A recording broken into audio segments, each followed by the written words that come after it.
Today we're going to be reading Malala's Magic Pencil.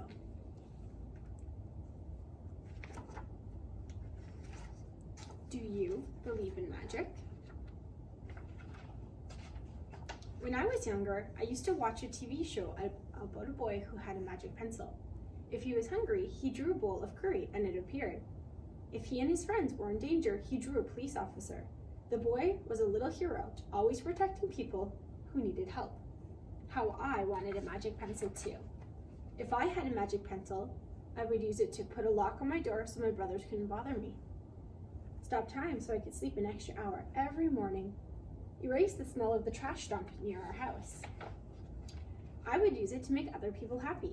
I would draw the most beautiful dresses in the world for my mother, the best buildings in the valley for my father so he could open many schools where children would study for free. A proper ball so my brothers and I no longer had to play with an old sock stuffed with rubbish. Every night before I went to bed, I wished for a magic pencil of my own. And every morning I would wake up and check my cupboard, but the magic pencil was never there. One day, I was throwing away potato peels and eggshells at the dump. I was wrinkling my nose, swatting away flies, and making sure I didn't step on anything dirty in my nice shoes, when I saw a girl about my age sorting trash into piles. Nearby, boys were fishing for metal scraps using magnets on strings. When my father returned home from work, I told him what I'd seen. It made him sad. "Abba," I said. "Yes, Yanni," he said back. I always liked it when he called me dear one. "Why haven't I seen that girl in my class?" "Because," he said. But he didn't finish right away. "Because, Yanni, in our country, not everyone sends their daughters to school. And some children must work to support their family. Those boys will sell the metal scraps they find. If they went to school, their families would go hungry. School was my favorite place, but I had never considered myself lucky to be able to go. My father had always said, Malala will live free as a bird.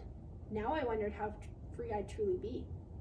That night, I thought about families who didn't have enough food, and the girl who couldn't go to school, and even about how when I was older, I would be expected to cook and clean for my brothers because where I came from, many girls weren't allowed to become what they dreamed of. I knew that if I had the magic pencil, I would use it to draw a better world, a peaceful world. First, I would erase war, poverty, and hunger. Then I would draw girls and boys together as equals. Over the next few years, instead of wishing for a magic pencil every night, I worked hard in school every day. I wanted to be one of the top students in my class. But soon, powerful and dangerous men declared that girls were forbidden from attending school. They walked the streets of our city now. They carried weapons. One by one, girls stopped coming to school. "Abba, where are all the students?" "They don't feel safe here anymore, Yanni." How could a few men stop all the girls in our valley from going to school? If more people knew what was happening to us, I thought they might help. Wishing wasn't enough. Someone needed to speak out. Why not me? I wrote about what it felt like to be scared to walk to school and how some of my friends had moved away because of the threat they faced in our city. I wrote about how much I loved school and how proud I was of my uniform. Once I started writing, I didn't stop. I wrote speeches and traveled around my country sharing my story. I even talked to a reporter from a famous international newspaper. People actually wanted to learn about my life.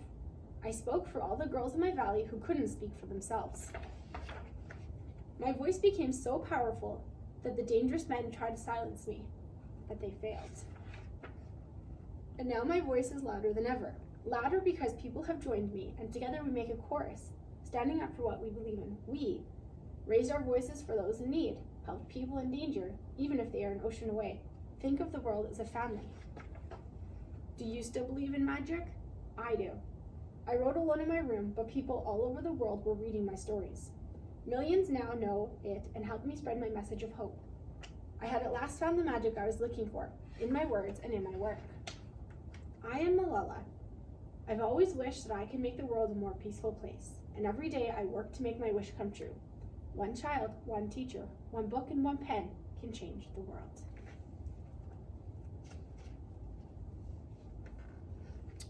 At the back of this book, there is a note from the author, and this is what it reads. Dear friend, as a child, I used to watch a TV show called Shaka Laka Boom Boom. It was about a boy named Sanju who could make anything real by drawing it with a magic pencil he found. Sanju and his friends were always getting into trouble, and the magic pencil would help him get out of it. But my early childhood was mostly trouble-free. I grew up in the beautiful Swat Valley in northwest Pakistan, the sister of 2 cheeky little brothers and the only daughter of a resilient mother and inspiring father who was a school principal. Trouble came to my valley when I was 10 years old and the girls were forbidden from going to school. At first I thought, what can I do? I'm just a child. As I watched my father speak out for girls' education, I realized I had a voice too, and I wanted to use it. I believed then, as I believe now, that all children should have access to education. When we are young, we feel powerless. We rely on adults to do the serious work. However, when real danger threatened my right to go to school, I felt stronger than ever. And I found the power in my voice. Once I wished for Sandry's magic pencil. Now I know that when you find your voice, every pencil can be magic.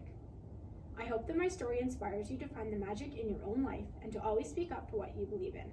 Magic is everywhere in the world, in knowledge, beauty, love, peace. Magic is in you, your words, and your voice. Malala. The end.